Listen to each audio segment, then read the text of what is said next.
Neuroscientist membuktikan bukan band, bukan pop, bukan rap yang dipakai dalam gereja Katolik untuk misa kudus, tetapi musika sakra yang di dalamnya termasuk Gregorian yang dinyanyikan oleh para imam dan sahut-menyahut dengan umat. Ada sesuatu yang berbeda ketika lagu Gregorian terdengar, sesuatu yang tidak dimiliki oleh musik duniawi manapun. Ilmu pengetahuan menyebutnya resonansi biologis, gereja menyebutnya sentuhan rahmat. Penelitian neuroscience seperti Andrew Newberg menunjukkan bahwa ketika manusia berdoa atau menyembah, peta otak berubah, frontal lobe, pusat fokus dan intensi menyala, limbik sistem, ruang damai, cinta dan penghiburan terbuka, parietal lobe yang mengatur orientasi diri menjadi hening, seolah otak sedang menghapus batas antara manusia dan Tuhan.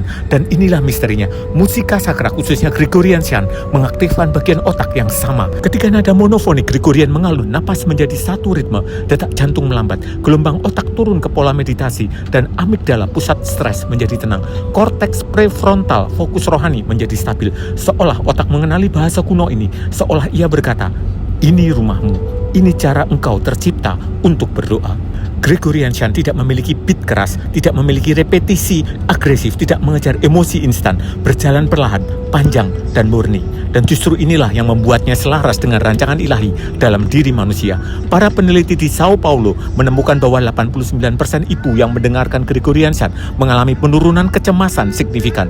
Studi lain di biara Heiligenkreuz menemukan bahwa detak jantung para biarawan mencapai titik paling stabil saat mereka sedang melantunkan Gregorian. Bukan kebetulan, musika sakra adalah pelatihan bagi otak untuk masuk ke ritme surgawi. Dan Gregorian adalah bentuk paling awal dari musik gereja yang dirancang bukan untuk hiburan, tetapi untuk menyatukan manusia dengan Tuhan.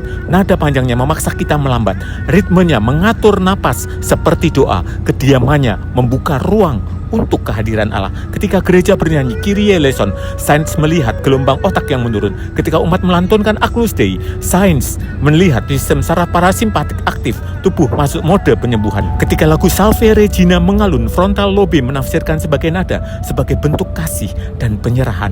Inilah mengapa gereja menyebut musik liturgi sebagai musika sakra, musik yang disakralkan, bukan sekedar musik biasa. Karena ia tidak hanya masuk ke telinga, ia turun ke seluruh struktur otak yang menyentuh jiwa, tempat suara manusia pertama kali ditiup oleh Allah.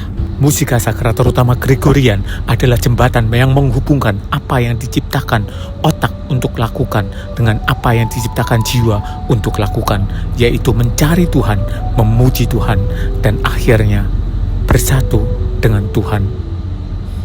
Tuhan memberkati.